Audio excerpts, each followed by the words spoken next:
এখন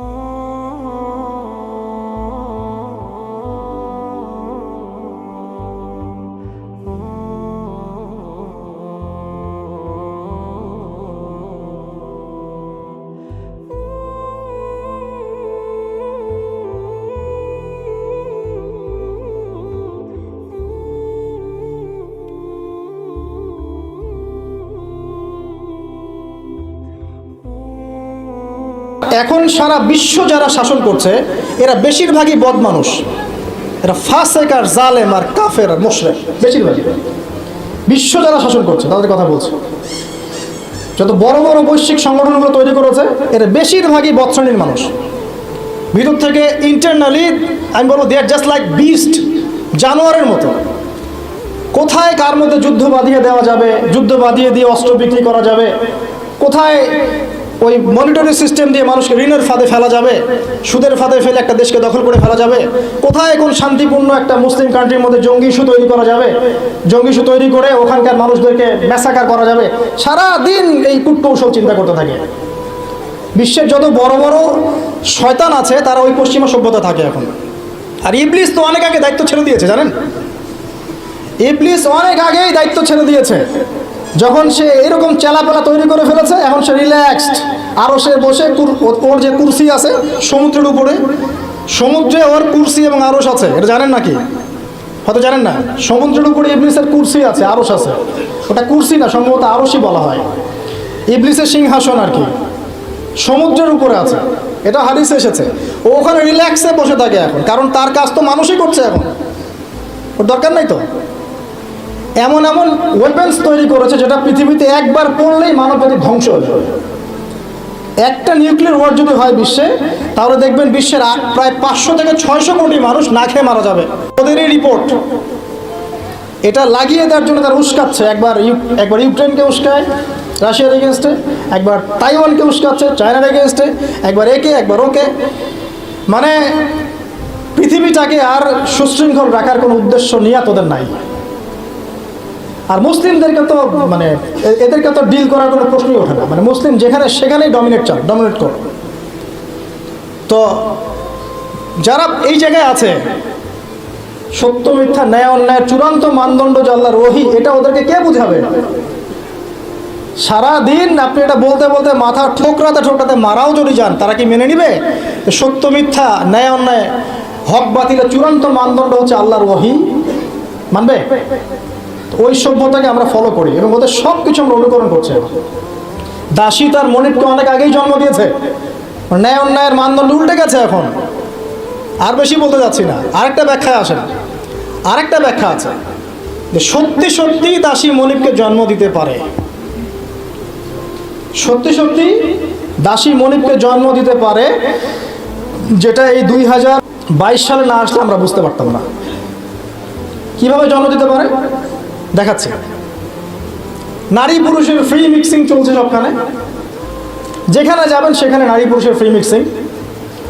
যত free mixing হয়েছে তত জেনা বেড়েছে, তত বেপরদামি বেড়েছে, তত বেশি রেপ হয়েছে, ধর্ষণ বাড়ছে। এর সাথে আছে পর্নোগ্রাফি, যেটা মানুষকে ভিতর থেকে পশু বানিয়ে দিয়েছে। বাসের মধ্যে একটা মেয়ে যাচ্ছে, 4-5 জন ধরে রেপ করে রেখে দিল। অটোতে একটা মেয়ে যাচ্ছে, একটা বাচ্চা মেয়ে রেপ করে রেখে দিল। এমনকি এমনও নিউজ পাওয়া যাচ্ছে পশু পাখির সাথে মানুষ জেনা লিপ্ত হচ্ছে।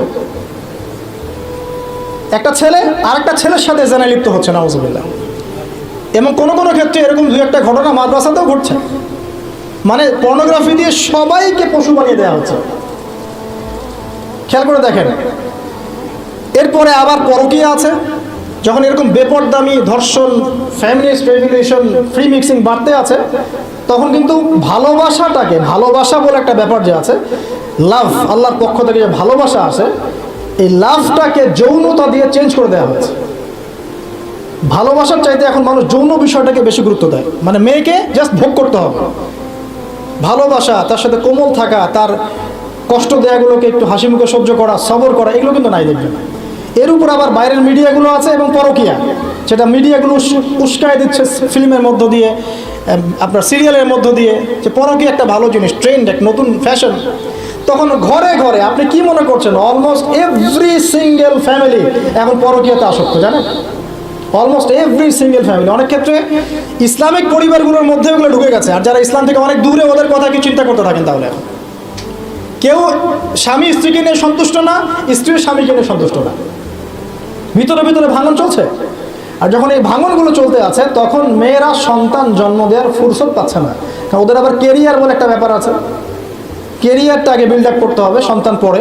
যখন সন্তান জন্ম দেওয়ার ফুরসত পাচ্ছে না তখন কি করতে হবে, ওই পশ্চিমাদের মতো, বা এই যে আমাদের এই কর্নারে একটা নতুন ইসরায়েল আছে, এর নাম সিঙ্গাপুর, এই আবার একটা নতুন ইসরায়েল, এই ধরনের কান্ট্রিগুলোর মতো ওখানকার মেয়েরা সন্তান জন্ম দেওয়ার সময় পায় না, ওরা জেনা করার সময় পায়।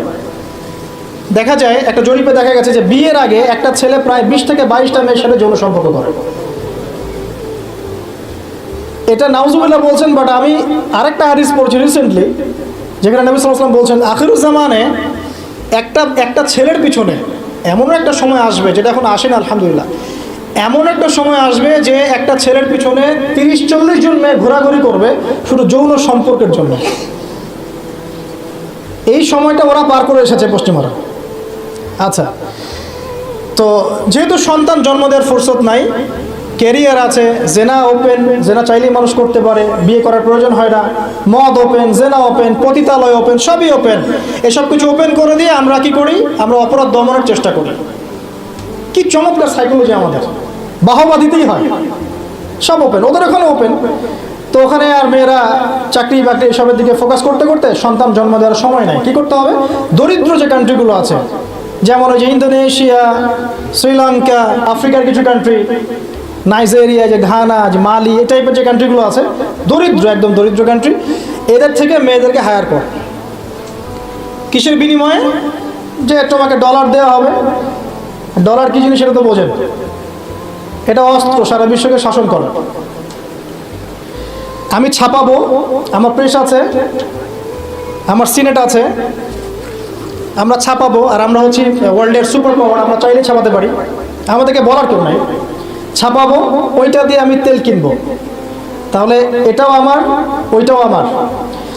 এখন তেল যে কিনছি, ওকে আমি সেই ডলারগুলো দিচ্ছি, সে ওই ডলারগুলো নিয়ে মনে করছে আমি অনেক ধনী হয়ে গেলাম। হ্যাঁ, এবং সে ধনী হচ্ছেও, কারণ এটা চলছে সারা ওয়ার্ল্ডে। সে তার প্রযুক্তিগত উন্নয়ন, বস্তুবাদী উন্নয়ন করতে থাকলো, ভোগবিলাসে ব্যস্ত থাকলো। এরপর আবার সে ওই টাকা দিয়ে আমার কাছে অস্ত্র কিনছে। যে ডলার আমি তাকে দিলাম তেলের বিনিময়ে, এবার সেই ডলার দিয়ে সে আমার কাছ থেকে আবার অস্ত্র কিনছে। এবার আমি আবার অস্ত্রকে সেলও করলাম, তাহলে সবই আমার, আদতে আপনার কিছুই না।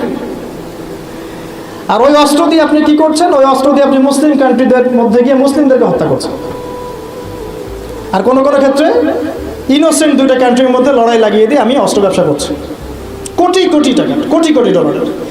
এই হলো চরিত্র। আমি কখনো বলি নাই যে ওরা ইয়াজুজ আর মাজুজ, আমি শুধু এতটুকু বলেছি যে ওদের মধ্যে ইয়াজুজ আর মাজুজের চরিত্র আছে, সারা দুনিয়া ফাসাদ সৃষ্টি করে বেড়ানো। মূল পয়েন্টে আসেন, ওইসব দরিদ্র কান্ট্রি থেকে মেয়েদেরকে নিয়ে ডলারের বিনিময়ে মেয়েদের গর্ভটা ভাড়া নেওয়া হচ্ছে। 9 মাস এখানে স্পার্ম ইনজেক্ট করা হবে এবং এর ফলে একটা বেবি হবে, এবং এই বেবিকে অনেক ভালো কিছু খাওয়াতে হবে। এই জন্য 9 মাস তাকে খুব ভালো পানি, ভালো খাবার দেওয়া হয়। এরপর যখন মেয়েটা গর্ভ খালাস করে, বাচ্চাকে রেখে সে তার কাজ সে চলে গেল, ডলারের বিনিময়ে তার গর্ভ ভাড়া নেওয়া হয়েছে। এবার এই যে বাচ্চাটা জন্ম নিল, এই বাচ্চাটা কার, দাসীর না মনিবের? বলেন, মনিবের। কার এটা? মনিবের। এই যে দাসী মনিবকে জন্ম দিয়ে চলে গেল, এই ব্যাখ্যা আমরা আজকে থেকে 5-10 বছর আগেও বুঝতে পারতাম না। তার মানে কোরআন এবং সুন্নাহ কি কিয়ামত পর্যন্ত থাকবে না? একটা সাইনকে কেন্দ্র করে অনেকগুলো বিষয় বলা সম্ভব হলো। তাই বলছি, এই দুটোর সাথে কিয়ামতের ছোট ছোট আলামতগুলো সবগুলোই মোটামুটি কানেক্টেড। 2 নম্বরে আসেন, নবী সাল্লাল্লাহু আলাইহি ওয়াসাল্লাম বললেন, ওয়া আন তারাল হুফাতাল আওরাতাল আলাতা রিয়াশা ইয়াতাতাওয়ালুনা ফিল বুনিয়ান। যখন তুমি দেখবে, কয়েকটা বিশেষণ বলেছেন, সমাজের সবচেয়ে নিম্ন শ্রেণীর রাখাল শ্রেণীর খালি পায়ের, খালি গায়ের, মানে নগ্ন দেহ নগ্ন পা রাখাল শ্রেণীর মানুষ তারা উঁচু উঁচু অট্টালিকা নির্মাণের প্রতিযোগিতা করবে। বিষয়টা কি স্বাভাবিক? এটাও তো ওইটার মতোই যে মানদণ্ড উল্টে গেল, দাসী মনিবকে জন্ম দিল, এটাও তো মানদণ্ড উল্টেই মনে হচ্ছে। কিন্তু এটা হবে কিয়ামতের আগে, নবীজি বলেছেন তার পবিত্র জমানে অবশ্যই হবে। এটা যে হয়ে গেছে অলরেডি, এটা বোঝার জন্য কি আমার খুতবা দেওয়ার দরকার আছে? স্পেশালি আমরা যারা এই যে বড় বড় সিটিসগুলোতে থেকে অভ্যস্ত, ঢাকায় থাকি, নিউ ইয়র্কে থাকি, হ্যাঁ ব্রিটেনে থাকি, মেলবোর্নে থাকি, বড় বড় সিটিসগুলো, দুবাইয়ে থাকি, তাদের কাছে কি এই বিষয়গুলো চোখে স্পষ্ট দেখা যায় না? এমন কোনো হিস্ট্রি পড়েন না আপনি, এমন কোনো সময় কি গিয়েছিল পৃথিবীর উপর যখন পুরো পৃথিবীর এই হাইলি কনস্ট্রাক্টেড বিল্ডিংসের প্রতিযোগিতা ছিল? একটা সময় ছিল, সেটা হলো আদ এবং সামুদ জাতির সময়, যখন তারা নিজেদের মধ্যে এসব কনস্ট্রাকশন নির্মাণের প্রতিযোগিতা করত। আল্লাহ পাক ওদেরকে ধ্বংস করে দিয়েছে। কিন্তু ওইটা সারা বিশ্বে গ্লোবালি ছিল না, ওই একটা কওমের মধ্যেই সীমাবদ্ধ ছিল। এটা কিভাবে সম্ভব? রাখাল শ্রেণীর মানুষ অট্টালিকা তৈরি করবে, এখানে ৩-৪টা ব্যাখ্যা হতে পারে। এক, ওই রাখাল শ্রেণীর মানুষের কাছে এমন কিছু ধন সম্পদ করতলগত হবে, ওই যে আমরা বলি গুপ্তধন, এই টাইপের কিছু সম্পদ তারা পাবে রাখাল শ্রেণীর মানুষ, এবং এগুলো দিয়ে তারা উঁচু উঁচু অট্টালিকা নির্মাণের প্রতিযোগিতা করবে। এটা হয়েছে। এক সময় যাদের খাবার টাকা ছিল না, পায়ে স্যান্ডেল ছিল না, গায়ে জামা ছিল না, আল্লাহ পাক ব্ল্যাক গোল্ড দিয়ে দিয়েছেন, অয়েল, ব্যাস সেল করো আর অট্টালিকা নির্মাণ করো, সেল করো আর অট্টালিকা নির্মাণ করো। হয়েছে না এটা মিডল ইস্টে? মধ্যপ্রাচ্য এটা বাস্তব সাক্ষী। দুই, হতে পারে ব্যাখ্যা এমন কোন অর্থনৈতিক উৎস সারা বিশ্বে চালু করা হবে যার মধ্য দিয়ে নিতান্ত দরিদ্র মানুষেরা অট্টালিকা তৈরি করার সুযোগ পাবে। সেটা কি? সেটা হচ্ছে বর্তমান সভ্যতার রিবা এবং সুদভিত্তিক এই মনিটরি সিস্টেম। এই সুদভিত্তিক মনিটরি সিস্টেম এবং ব্যাংকিং সিস্টেমের মাধ্যমেই সম্ভব রাখালের অট্টালিকা নির্মাণ করা। সে গিয়ে বলবে আমি, আমার জমি আছে বা আমি জমি চাই, আমার ফ্ল্যাট দরকার, এটা দরকার, ওটা দরকার। কি করতে হবে? লোন দিতে হবে। ওকে লোন নাও, 1 কোটি টাকা নাও, তোমাকে 10 বছর সময় দিচ্ছি, 10 বছর পর তোমাকে 1,50,00,000 দিতে হবে। সে মনে করবে হ্যাঁ কোনো সমস্যা নেই, 10 বছর টাইম দেওয়া হয়েছে, একটু না হয় বেশিই দিলাম চার্জ, বাট আমি তো আমার স্বপ্ন পূরণ করছি। অথচ সে বুঝতে পারলো না সে মায়ের সাথে জিনা করলো, যে খেলো সেও জিনা করলো, যে খাওয়ালো সেও জিনা করলো, যে সাক্ষী থাকলো সেও করলো, যে লিখে রাখলো সেও করলো। এর ফলশ্রুতিতে এলিট সোসাইটির খুব একটা সমস্যা হয়নি। এই রিবার মূল পরিণতিটা হচ্ছে যে দরিদ্র মানুষরা দিন দিন দারিদ্রতার অতল তলে যেটা থাকবে। খুব এলিট সোসাইটি যারা, ওদের খুব একটা সমস্যা হবে না। এটাই রিবা। যারা রিবাকে ফর্ম করেছে সারা বিশ্বে, ওই সভ্যতার কিন্তু খুব একটা ক্ষতি হচ্ছে না। যাদেরকে ওষুধ খাওয়াচ্ছে, IMF এর থ্রু দিয়ে বলেন, ওয়ার্ল্ড ব্যাংকের থ্রু দিয়ে বলেন, সবাইকে সুদ খাওয়াচ্ছে। ঋণ চাচ্ছ, ঋণ দিব, এইসব শর্তগুলো দেখে ঋণ দিব, তবে আমাকে এত % দিতে হবে, অত % দিতে হবে। এখন এই পার্সেন্টেজের টাকাটা কত টাকা, এই টাকাটা কি আমাদেরকে দিতে হবে না? অতএব এখানে সুদ আমরা খাচ্ছি, খেতে হচ্ছে। সারা ওয়ার্ল্ড এভাবে চলছে। এখন আপনি কি ওয়ার্ল্ডের বাইরে যেতে পারবেন না। তো সারা বিশ্বে এভাবে এই সুদভিত্তিক মনিটরি সিস্টেমের মধ্য দিয়ে দরিদ্র শ্রেণীর মানুষকে উঁচু উঁচু অট্টালিকা নির্মাণের সুযোগ করে দেওয়া হয়েছে। সংক্ষেপে বললাম। আরেকটা ব্যাখ্যা হতে পারে, এবং আমার কাছে এই ব্যাখ্যাটা খুব ভালো লাগে, সেটা হলো দুর্নীতি এবং করাপশনের মধ্য দিয়ে কালো টাকা অর্জন করে সেই টাকা দিয়ে দরিদ্র রাখাল শ্রেণীর মানুষ উঁচু উঁচু অট্টালিকা নির্মাণ করবে। এটার জাজল্যমান প্রমাণ এখনকার যত মুসলিম কান্ট্রি আছে সবগুলো মুসলিম কান্ট্রি করাপশনের মধ্য দিয়ে, কালো টাকার মধ্য দিয়ে, জুলুমের মধ্য দিয়ে, মানুষের টাকা আত্মসাতের মধ্য দিয়ে, সরকারি মাল আত্মসাতের মধ্য দিয়ে কোটি কোটি টাকার মালিক হয়েছে কালো টাকা সব। এবং এটা একটা বড় অংশ পাচারও করা হয়ে গেছে। 3টা ব্যাখ্যাই মেলাতে পারবেন আপনি কিভাবে একজন রাখাল শ্রেণীর মানুষ উঁচু উঁচু অট্টালিকা নির্মাণ করতে পারে। হয় তার কাছে গুপ্তধন সে প্রাপ্ত হবে আল্লাহর পক্ষ থেকে, অথবা সে সুদভিত্তিক ব্যাংকিং সিস্টেমের মধ্যে দিয়ে এটা করবে, অথবা সে জুলুম এবং করাপশনের মধ্যে দিয়ে এটা করবে। তবে শেষ কথা হচ্ছে, সবকিছু করার পরেও কিয়ামত পর্যন্ত এই হাদিসে জিবরিলে তার নাম রাখালি থেকে যাবে, রাখালি থেকে যাবে, রাখালি থেকে যাবে। আপনি কি বুঝতে পারছেন? সম্মান দেওয়ার মালিককে। যত কিছুই করুক না কেন, কিয়ামত পর্যন্ত এই হাদিসের মধ্যে ওদেরকে এই নামেই ডাকা হবে, ওয়ান তারাল হুফাতাল উরাতাল আলাতা রিয়াশাই ইয়াতাতাওয়ালুনা ফিল বুনিয়ান, এভাবেই ডাকা হবে। এই সায়েন্সগুলো নবী সাল্লাল্লাহু আলাইহি ওয়াসাল্লাম বলেছেন। এর পাশাপাশি আর অনেক কথা তিনি বলেছেন। মানুষের মধ্যে ধর্মীয় জীবন থেকে ইসলাম আস্তে আস্তে সংকীর্ণ হয়ে আসবে, উম্মার মধ্যে ফাটল বাড়তে থাকবে, মানুষ দ্বীনের জ্ঞান অর্জনকে খুব একটা মূল্যায়ন করবে না, ইলম উঠে যাবে, আলেম ওলামাদের মৃত্যু হবে, ওলামাদের উপর জুলুম আসবে, জাহেলদেরকে মানুষ আলেম রূপে গ্রহণ করা শুরু করবে, মানুষ ইসলামকে বিকৃত ব্যাখ্যা করা শুরু করবে, এবং এমন একটা সময় আসবে যে কাফের মুশরিক মুনাফিকরা পর্যন্ত ইসলামের ব্যাখ্যা নিয়ে মুসলিমদের সাথে তর্ক করবে। পারিবারিক বন্ধন ভাঙবে, বাবা মা সন্তান সন্ততির পারিবারিক বন্ধন ভাঙবে, প্রচুর জেনা বাড়বে এবং জেনাকে মানুষ হালাল মনে করবে, প্রচুর মাদক বাড়বে, মাদককে মানুষ হালাল মনে করবে, পরকীয়াকে মানুষ হালাল মনে করবে, বাদ্যযন্ত্রগুলোকে মানুষ হালাল মনে করবে, বিনোদনের নামে এন্টারটেইনমেন্টের নামে মানুষ এমন এমন হারাম কাজে লিপ্ত হবে যার ফলশ্রুতিতে তাদেরকে একদিন বানর এবং শুয়োর বানিয়ে দেওয়া হবে। আল্লাহ পাকের দয়া না থাকলে আর পৃথিবীতে যদি অন্য মাখলুক না থাকতো, আল্লাহ পাক আসমান থেকে বৃষ্টি বন্ধ করে দিতেন। এগুলোর ফলশ্রুতিতে মুসলিমদের উপরে দুর্দশা নেমে আসবে, দুর্ভোগ নেমে আসবে, খুনাখুনি বাড়বে, হারাজ বাড়বে। নবীজি বলছেন হারাজ হচ্ছে এমন বিষয়, একজন ব্যক্তি মারা যাবে, সে জানবে না কেন মারা গেলাম। একজন ব্যক্তিকে মেরে ফেলা হবে, যে মারবে সেও বুঝতে পারবে না কেন তাকে মারছি, আর যে মারা যাবে সেও বুঝতে পারবে না কেন আমাকে মারলো। সবচেয়ে মারাত্মক হচ্ছে যে ফেমিনিস্ট রেভলিউশন বাড়বে, মহিলাদের মধ্যে বেপরদামি বাড়বে, ব্যভিচার বাড়বে এবং পতিতাদের সংখ্যা বাড়বে। এটা ফ্রি হয়ে যাবে, মানুষ সবার উন্মুক্ত হয়ে যাওয়ার সময় ইজি আপনার কাছে উন্মুক্ত হয়ে যাবে, মাদক ইজি উন্মুক্ত হয়ে যাবে, অশ্লীলতার প্রসার ঘটবে। তখন আল্লাহ রসুল বলছে সাল্লাল্লাহু আলাইহি ওয়াসাল্লাম, আল্লাহ পাকের পক্ষ থেকে ভূমি ধসের আযাব আসবে, ভূমি ধসের আযাব আসবে, জালজালা ভূমিকম্প আসবে এবং আকৃতি পরিবর্তনের আযাব আসবে, মানুষের আকৃতি পরিবর্তন হয়ে যাবে। তিনি বলছেন সময়গুলো এমনভাবে যাবে যেন মানুষের কাছে মনে হবে যে গতকালটা আজকের চাইতে ভালো ছিল। মানুষের কাছে এমন মনে হবে গতকালটা আজকের চাইতে ভালো ছিল, গত বছর এই বছর হচ্ছে ভালো ছিল। মানুষের কাছে মনে হবে যে হায় আমি যদি কবরবাসী হতাম, কবরের পাশ দিয়ে হেঁটে যাবে আর বলবে হায় আমি যদি জীবিত না থেকে কবরবাসী হতাম।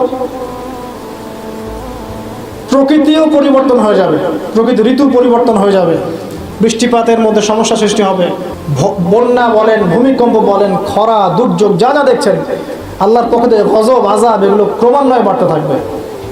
এমনকি সময়কে কেন্দ্র করে বলা হয়েছে সময় পর্যন্ত সংক্ষিপ্ত হয়ে আসবে, এত দ্রুত টাইম পাস হয়ে যাবে যে মানুষ মনে করবে যে একটা বছর চলে যাচ্ছে একটা মাসের মতো, একটা মাস একটা সপ্তাহ, একটা সপ্তাহ একটা দিনের মতো, একটা দিন একটা ঘন্টার মতো।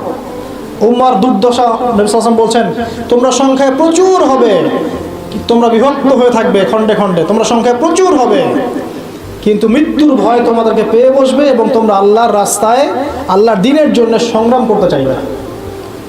এতে করে তোমাদের উপরে বহিঃশত্রুর আক্রমণ চাপিয়ে দেওয়া হবে, জুলুম বাড়বে, মাজলুমের সংখ্যা বাড়তে থাকবে, জালেমকে অবকাশ দেওয়া হবে, জালেমকে ছাড় দেওয়া হবে, জালেমকে ছাড় দেওয়া হবে। সে জুলুম করতে করতে এমন পর্যায়ে নিয়ে যাবে যে মনে হবে যে তারা এই বিশ্বের নতুন ফেরাউন। জিউসরা শক্তিশালী হবে, জিউসরা শক্তিশালী হবে, ইসলামের এগেইনস্টে যে শক্তিগুলো আছে এরা শক্তিশালী হতে থাকবে, ওদের মধ্যে ইউনাইটেড বন্ড দেখা যাবে। স্পেশালি জেরুজালেমের কথা এসেছে যে ওই জায়গাটা শক্তিশালী হবে।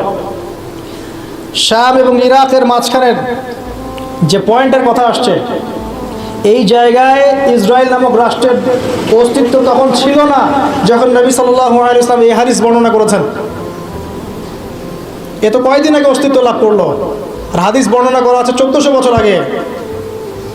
জিউস আসবে, মাসিহুদ দাজ্জাল ইস্পাহান নামক জায়গার কথা আছে, এখান থেকে সে খুরুজ হবে, তার খুরুজ মানে আত্মপ্রকাশ। কিন্তু সে রুল করবে জিউসদেরকে দ্বারা, এবং জিউসরা এখন কোথায় শক্তিশালী এটা আপনারাই চিন্তা করে দেখেন, সারা ওয়ার্ল্ডে তারা কী করছে। তো ছোট ছোট যত আলামতগুলো আছে এগুলোকে যদি আপনি একত্রিত করেন, এই দুইটা আলামতের সাথে মেলাতে পারবেন। দাসী মনিবকে জন্ম দিচ্ছে, আর সমাজের সবচেয়ে নিম্ন শ্রেণীর মানুষ অট্টালিকা নির্মাণের প্রতিযোগিতা করছে। বাকি যে বড় বড় সায়েন্সগুলো আছে সেগুলো এখনো আসে নাই। আর আমরা চাই না আসলে যে আমাদের জীবদ্দশায় ওগুলো আমাদের সামনে আসুক। কেউই চাইবো না যে আমরা দাজ্জালকে দেখি, দাজ্জাল আত্মপ্রকাশ করুক, ইয়াজুজের মাজুজ ধেয়ে আসুক, ভূমিকম্প হতে থাক বড় বড়। আমরা চাইবো না যে ইয়েমেন থেকে আগুন বের হয়ে আসুক, আমরা সেখানে থাকি। আমরা যখন বলি যে কিয়ামত নিকটবর্তী, তার মানে এই না যে কালকে কিয়ামত হবে। মূলত এই বিষয়টা বোঝানো হয় যে কিয়ামতের সায়েন্সগুলো, নিদর্শনগুলো একটা একটা একটা একটা করে এমনভাবে আবির্ভূত হয়েছে যেন পুঁথি থেকে মালা ছিঁড়ে ছিঁড়ে পড়লে যত দ্রুত আবির্ভূত হয়, এভাবে এসেছে। বিগত 100 বছরে এমনভাবে এটা আবির্ভূত হয়েছে যেটা আপনি বিগত আগের সময়গুলোতে কল্পনা করতে পারবেন না। যেমন ফেমিনিস্ট রেভলিউশন, যেমন জিউসদের উত্থান, যেমন জায়নিস্ট মুভমেন্ট, যেমন পেট্রোডলার মনিটরিং সিস্টেম, যেমন সারা বিশ্বে মুসলিমদের উপর ম্যাসাকার জুলুম এবং দ্বীনের সংকীর্ণতা, এই জিনিসগুলো লাস্ট 100 বছরের বেশি এসেছে। আমরা জানি এর আগেও এগুলো এসেছে আবার ঠিক হয়েছে, এসেছে আবার ঠিক হয়েছে। বাট 2000 বছর পর জেরুজালেমে ইহুদি রাষ্ট্র গঠিত হয়েছে, এটা আগে হয়নি কখনো। এবং এরাই তারা যারা মসিহুদ দাজ্জালের সাথে এই বিশ্ব শাসনও করবে, এবং ওর সাথেই তারা ঈসা ইবনে মারইয়ামের হাতে মারাও করবে ইনশাআল্লাহ তাআলা। সামনে মালহামা আছে, আর কি আছে?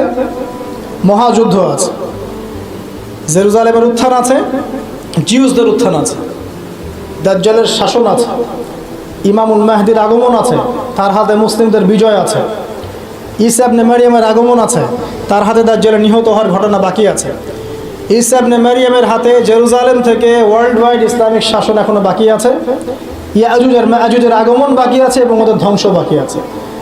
এরপরে পুরো বিশ্বে ইসলামের শান্তির সুবাতাস বয়ে যাওয়াটা বাকি আছে। তারপরে আলামতুস সাআ, পশ্চিম দিক থেকে সূর্য ওঠাটা বাকি আছে।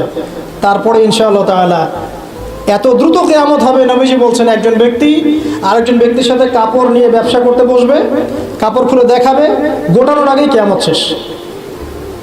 একজন ব্যক্তি উটের দুধ দহন করবে, দুধ পান করার আগে কিয়ামত শেষ। তারপরে তিনি ইনস্ট্যান্ট বোঝাতে এই শব্দ ব্যবহার করছেন, এক গ্লাস পানি খাওয়ার জন্য গ্লাসটা উপরে নিবে, পানি ঢোক গেলার আগেই কিয়ামত শেষ। এত দ্রুত এই পুরো মহাবিশ্ব ম্যাসাকারি ব্লাস্ট হয়ে যাবে। আমরা ওই দৃশ্য দেখতে চাই না। তাহলে এখন এই যে সামাজিক অরাজকতাগুলো চলছে, কি আমাদের নিদর্শনগুলো চলছে, এগুলো সব কি আল্লাহর দেয়া গজব, নাকি আমাদেরও কোনো ভূমিকা আছে? আল্লাহ পাকের মুখ থেকেই শোনেন। আল্লাহ পাক বলছেন সূরা রুমের মধ্যে, আল্লাহ পাক বলছেন যাহারাল ফাসাদু ফিল বাররি ওয়াল বাহরি বিমা কাসাবাত আইদিন নাস, জলের স্থলে যত বিপর্যয় ছড়িয়ে পড়েছে এগুলো মানুষের হাতের কামাই। ঢাকা শহরে একটা মেয়ে রিক্সায় করে যাচ্ছে তার বয়ফ্রেন্ডের সাথে, তারপরে সে আর বাসায় ফিরল না, মা হাউমাউ করে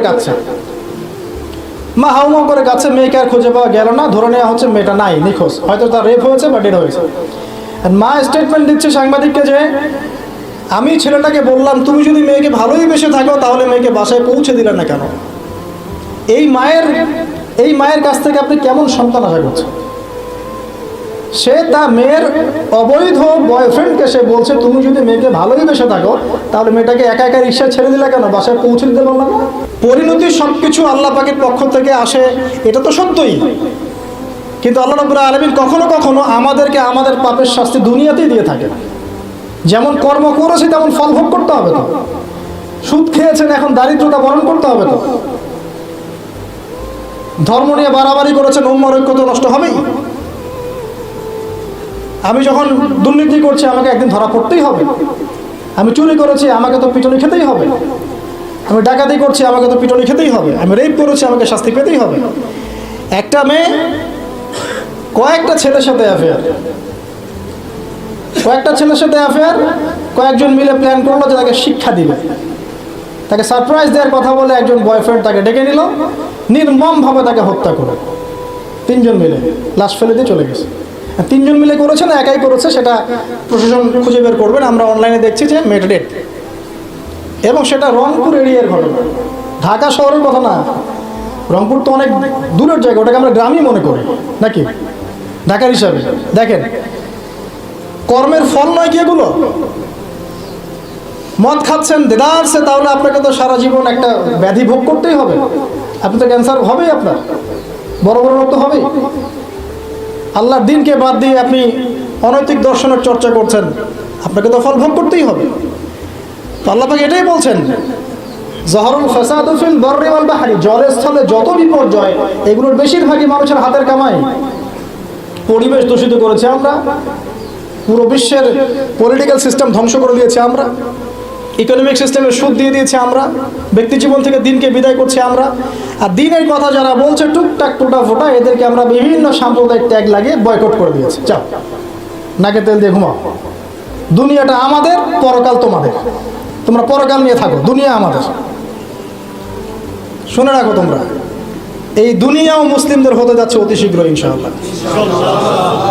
কত বছর এভাবে চলবে? 100, 200, 300, 400, 500, কিন্তু ইমামুল মাহদির আগমন সত্য, ঈসা ইবনে মারইয়ামের আগমন সত্য। ঈসা ইবনে মারইয়ামের হাতে সারা বিশ্বে সুশাসন কায়েম হবে, এটা ওই রকম সত্য যেমন সূর্য পূর্ব দিক থেকে ওঠে পশ্চিমে ডুবে যায়। আর এখন যা চলছে সারা ওয়ার্ল্ড ওয়াইড যা চলছে, এটা এমনই মিথ্যা, এমনই মরিচিকার মতো মিথ্যা, যেমন ওই যে ইব্রাহিম আলাইহিস সালাম বলেছিলেন, তুমি যদি রব হয়ে থাকো সূর্যকে পশ্চিম দিক থেকে উদিত করে দেখাও। তোমরা একটা মিথ্যা সানরাইজ দেখাচ্ছ সারা বিশ্বকে, এটা সানরাইজ নয়। সত্যিকারের সানরাইজ দেখাবেন ঈসা ইবনে মারইয়াম আলাইহিস সালাম ইনশাআল্লাহ তাআলা। তো সামনে এগুলো আছে। এখন এই যে পরিণতিগুলো হচ্ছে, এগুলো আমাদের পাপের ফল। এখন আমাদের কি করণীয় আছে? প্রথমত আমরা আগে নিজেকে নিয়ে ভাবি যে আমরা এসেছি একা, আমরা যাব একা। বিশ্ব বাদ দেন, পলিটিক্স বাদ দেন, অর্থনীতি বাদ দেন, বড় বড় শব্দ বাদ দেন, আগে নিজের কাছে আসে যে আমি নিজে ভাই পৃথিবীতে আসছি একা, আমাকে যাইতে হবে একা। এবং আমি যাব সাদা কাফন পরে কালো কবরে, তাই নয় কি? কালো নিকশ কালো কবরে আমি সাদা কাফন পরে যাব, তাই না? তাই আমি একটা কথা বলি, শোনেন।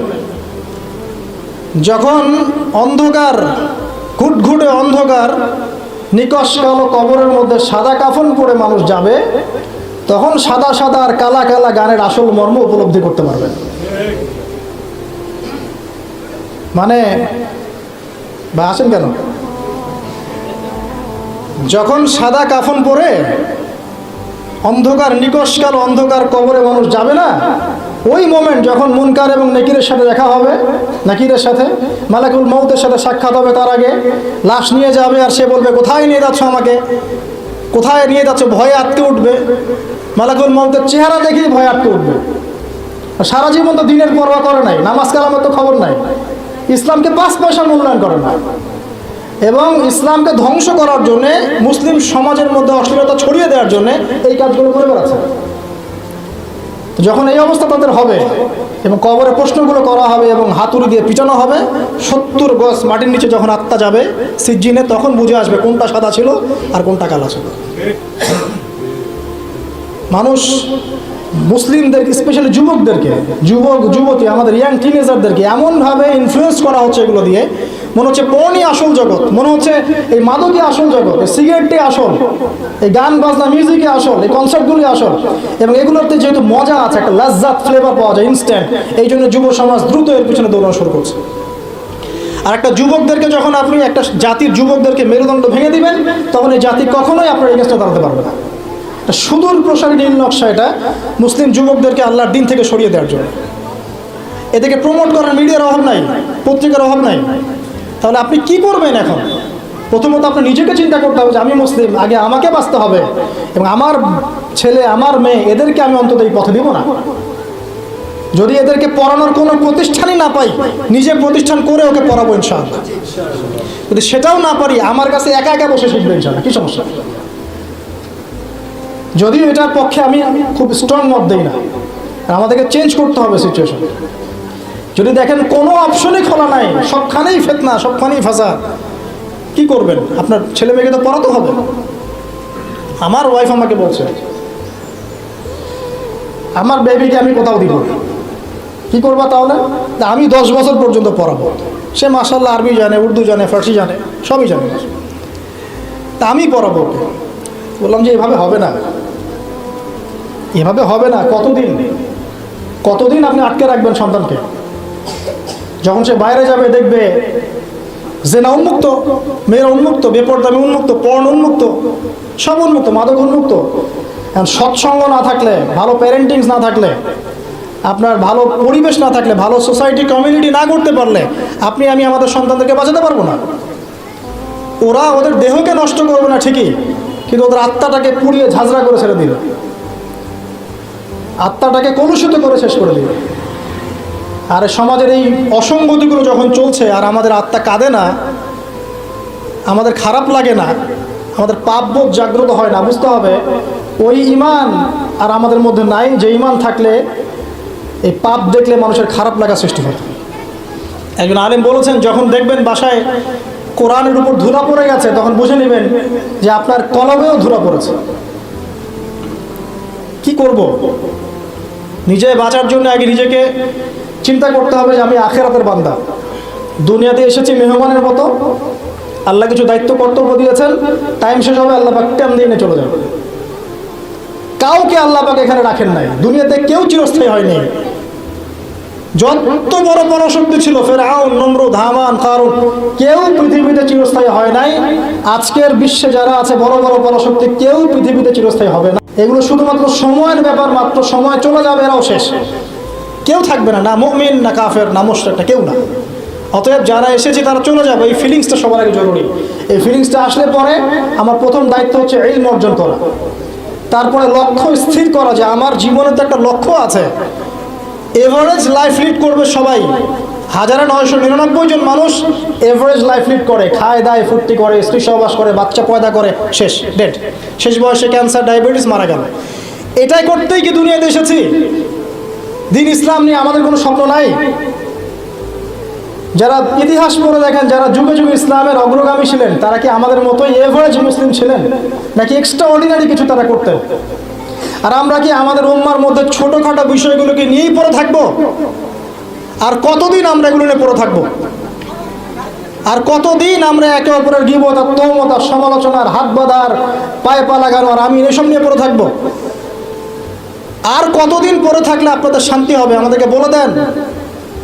তাও শান্তি পান, তারপরে আমাদেরকে দিনের জন্য কিছু করতে দেন, যুব সমাজকে করতে দেন, যারা এখন করতে চায় আগ্রহী ওদেরকে কোনো রাস্তা দেখান।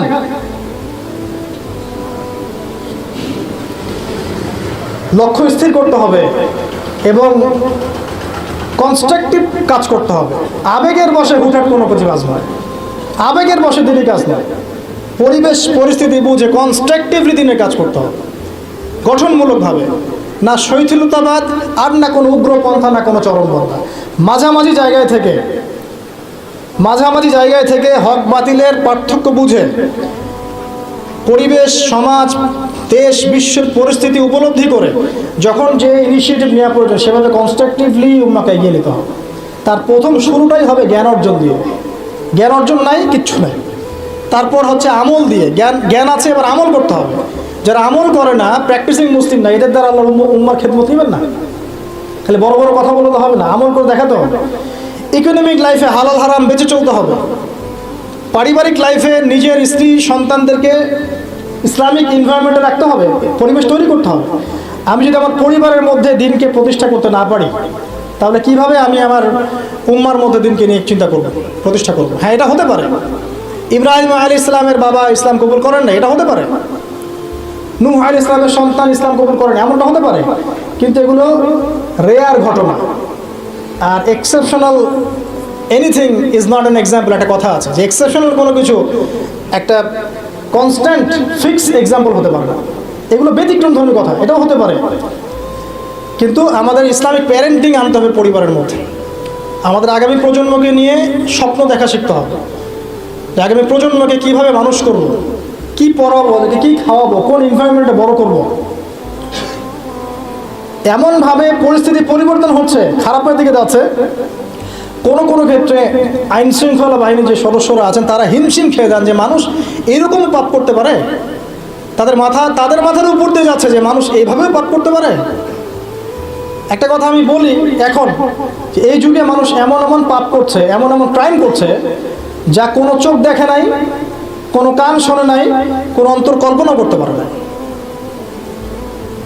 আপনি প্র্যাকটিক্যালি দেখে নেন। এনভায়রনমেন্টটা চেঞ্জ করতে হলে আমাদেরকে পারিবারিকভাবেই চেঞ্জ করতে হবে, সোশ্যালি চেঞ্জ করতে হবে, কমিউনিটি দরকার।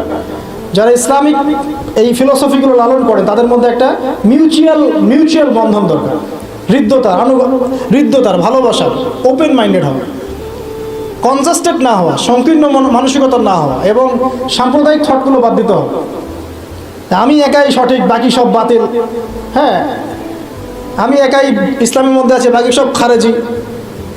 মানে খারাজি, মানুষকে খারেজি বলতে বলতে বলতে নিজেই কখন খারেজি হয়ে যায় তার ঠিক নেই। ও নিজে বাদ দিয়ে বাকি সবই খারেজি। মানে কোনো মিউচুয়াল আন্ডারস্ট্যান্ডিং নাই। যদি বাংলাদেশের কোনো মানুষ সব আলেমদেরকে একটা জায়গায় নিয়ে বসাতে পারে, বসে এক কাপ চা খাওয়াতে পারে, আমার মনে হয় এই কাজের ওসিলায় আল্লাহ তাকে জান্নাত দিয়ে দিবেন ইনশাআল্লাহ। এটা এত কঠিন এবং এত বড় একটা কাজ যদি কেউ করতে পারেন আপনাদের মধ্যে, সব ওলামায়ে কেরামকে এক জায়গায় বসাবেন, বসে এক কাপ চা খাওয়ায় দেখান আমাকে, তারপরে দিনের কথা বলতে আসে, ঐক্যের কথা এবং আল্লাহ রাস্তায় অমুক তমুক পরে বলতে আসে। দেখেন এটা পারেন কিনা। তো স্বপ্ন দেখা শিখতে হবে পরবর্তী প্রজন্মকে নিয়ে, আমাদেরকে নিয়ে। আর লম্বা করছে না, ইকোনমিক লাইফটাকে হালাল হারামে মেনে চলতে হবে। যে যেখানে থাকবো, আমরা যদি গভর্নমেন্ট জব করি, বেসরকারি জব করি, বা কৃষিকাজের ক্ষেত্রে কাজ করি, বিজনেস করি, অনেস্টির পরিচয় দেওয়া দরকার। আগে একজন ভালো মানুষ হই, তারপরে ভালো মুসলিমের দিকে আসেন। আগে মানুষ তো হন, একজন ভালো মানুষ তো হই, একজন ভালো মানুষের মন লালন করি, এরপরে ইনশাআল্লাহ তাআলা দিনের যে জ্ঞান আপনি অর্জন করেছেন, আমল করেছেন, আপনি এখন পরিবার করেছেন, আলহামদুলিল্লাহ হালাল হারাম মেনে চলছেন, ইসলামের দাওয়াত আপনি প্রচার করতে শুরু করেন। এবং সেটা মধ্যম পন্থায়, উগ্র পন্থায় না, শৈথিলতাবাদ প্রদর্শন করেও না। পলিটিক্যালি যারা আছে তাদের সাথে কোনো কনফ্লিক্টে যাবেন না, মানে রাষ্ট্রবিরোধী কোনো বিদ্রোহের দিকে কখনো যাবেন না। এতে কোনো কল্যাণ দেখা যায় না। যারা এই কথাগুলো বলে শুনতে খুব চটকদার মনে হয়, কিন্তু বাস্তবতায় এমন নয়। বরং এতে রাষ্ট্রের ক্ষতি, জাতির ক্ষতি, উম্মার ক্ষতি হয়ে যাবে। যতটুকু কাজ করার ফ্রি একটা অ্যাক্সেস আছে, এটাও দেখবেন কনজাস্টেডে বন্ধ হয়ে পড়ে আছে। অতএব এইসব উদ্ভট ফিলোসফির দিকে যাওয়ার প্রয়োজন নাই। বরং যারাই থাক উত্তম নসিহত করেন, ভালো নসিহত করেন, ভুল হলে সংশোধন করে দেন গঠনমূলকভাবে। এরপরেও যদি না কথা শুনে, আলহামদুলিল্লাহ ছেড়ে দেন। ফাযাক্কিরিন্না মা আনতা মুযাক্কির লাস্তা আলাইহিম বিমুসাইতির। খালি উপদেশ দেন, আপনি উপদেশদাতা, আপনি তাদের প্রতি দারোগা নন। যার যার কর্মফল শেষে ভোগ করবে। আল্লাহ পাক বলছে, বলে নুযীকান্নাহুম মিনাল আযাবিল আদনা দুনা আযাবিল আকবার। যখন এরকম অন্যায়, অত্যাচার, পাপাচার চলতে থাকবে, আল্লাহ পাক বলছেন তখন আমার পক্ষ থেকে আমি বড় আযাবের আগে, পরকালের বড় শাস্তির আগে দুনিয়াতে ছোট ছোট আযাব পাঠাতে থাকবো। আল্লাহ তো বলেছেন পাঠাবেন, রিল্যাক্স থাকেন। ইনশাআল্লাহ তাআলা কনস্ট্রাকটিভলি এই কাজগুলো করতে পারলে আশা করা যায় একদিনে ফল পাওয়া কখনোই যাবে না। আমাদের নবীজি 23 বছর লেগেছে। আস্তে আস্তে ইনশাআল্লাহ তাআলা আমরা না হোক আমাদের পরের জেনারেশন, তারা না হোক তারপরের জেনারেশন, তারা না হোক তারপরের জেনারেশন, একটা জেনারেশন আসবে পৃথিবীর বুকে, নিশ্চিত থাকেন, যারা ইনশাআল্লাহ আযজা ওয়া জাল এই দুনিয়া থেকে সমস্ত জুলুমের শেকড় উপড়ে ফেলে দেবে ইনশাআল্লাহ। আমরা বেঁচে থাকি আর না থাকি ওই দিন পর্যন্ত আমরা দোয়া করে যাব, আল্লাহ পাক যেন একদিন এই সারা পৃথিবীর বুকে ইসলামের বিজয় দান করেন এবং সমস্ত জুলুম, অন্যায়, অত্যাচার, পাপাচার আল্লাহ পাক এদের মূল শেকড়টাকে উৎপাদিত করে ফেলেন। আল্লাহ রাব্বুল আলামিন মুসলিমদের হারানো সেই যে গৌরব, ঐতিহ্য, সেটা আবার ফিরিয়ে আনার তৌফিক দান করুন। ব্যক্তিগত জীবনে আমাদেরকে প্র্যাকটিসিং মুসলিম হওয়ার তৌফিক দান করুন। বেশি বেশি ইলম অর্জন করার তৌফিক দান করুন, আমল করার তৌফিক দান করুন, আত্মশুদ্ধি অর্জন করার তৌফিক দান করুন। মুসলিম উম্মার মাঝে ইখতিলাফ বৃদ্ধি না করে উম্মাকে ঐক্যবদ্ধ করার প্রয়াস চালানোর তৌফিক দান করুন। আল্লাহ রাব্বুল আলামিন আমাদের অর্থনৈতিক জীবনে হালাল হারাম মেনে চলার তৌফিক দান করুন এবং আমাদের যে যেখানে আছে সবাইকে হোক সে পলিটিক্যাল কোনো জায়গা বা অর্থনৈতিক কোনো জায়গা বা প্রশাসনের কোনো জায়গা বা ব্যক্তি পর্যায়ে যে যেখানেই আছে আল্লাহ পাক সবাইকে, সব মুসলিমকে তার পক্ষ থেকে হেদায়েত দান করুন, আমিন। এরপরে আমরা আমাদের পরবর্তী প্রজন্মের জন্য দোয়া করব, আল্লাহ পাক আমাদের পরবর্তী প্রজন্মকে যেন ইসলামের জন্য কবুল করে নেন। সময় সম্পর্কে আমাদেরকে সচেতন থাকার তৌফিক দান করেন। আমাদের মধ্যে যারা অসুস্থ আছেন সবাইকে আল্লাহ পাক শেফায়ে কামেলা দান করেন। আমাদের মধ্যে যারা ইন্তেকাল করেছেন তাদের সবাইকে আল্লাহ পাক যেন ক্ষমা করে দেন। স্পেশালি আমাদের বাংলাদেশের একজন বরেণ্য আলেম শেখ আহমদুল্লাহ, আপনারা শুনেছেন, তার পিতা গতকাল ইন্তেকাল করেছেন। আমরা দোয়া করি আল্লাহ রাব্বুল আলামিন তার পিতাকে জান্নাতুল ফিরদাউস দান করুন এবং তার যোগ্য সন্তান হিসেবে শেখকে কাজ করে যাওয়ার তৌফিক দান করুন, আমিন। পরিশেষে আমাদের মধ্যে যারা রিজিকের টেনশনে ভুগছেন, হতাশায় ভুগছেন, জীবনের লক্ষ্য উদ্দেশ্য স্থির করতে পারছেন না, আল্লাহ রাব্বুল আলামিনের আল্লাহকে চিনতে পারছেন না, আমরা দোয়া করি আল্লাহ পাক তাদেরকে 5 ওয়াক্ত নামাজি বানিয়ে দিন এবং কোরআনের কাছে আসার তৌফিক দান করুন। ইনশাআল্লাহ তাদের জীবনের সমস্ত সমস্যা আল্লাহ পাক দূর করে দেবেন ইনশাআল্লাহ। আর আগামী দিনের ইসলামের যে বিজয় হতে যাচ্ছে ইনশাআল্লাহ তাআলা, আমাদেরকে সেই বিষয়গুলো জানার, চর্চা করার এবং অন্যকে জানিয়ে উৎসাহিত করার তৌফিক দান করুন, আমিন। কারণ এখন আমরা খুব হীনমন্যতায় ভুগি এবং আমরা যেন আমাদের সেই পুরাতন গৌরবময় ইতিহাস ভুলতে বসেছি। এই অসুস্থ ট্রেন্ড থেকে, অসুস্থ সমালোচনার, অসুস্থ এই সাংস্কৃতিক ট্রেন্ড থেকে আল্লাহ পাক যেন আমাদেরকে বের করে আনেন, আমিন। আমরা এখানে শেষ করছি আজকে। সুবহানাকা আল্লাহুম্মা ওয়া বিহামদিক, আশহাদু আল্লা ইলাহা ইল্লা আনতা আস্তাগফিরুকা ওয়া আতুবু ইলাইক। আসসালামু আলাইকুম ওয়া রাহমাতুল্লাহি ওয়া বারাকাতুহু।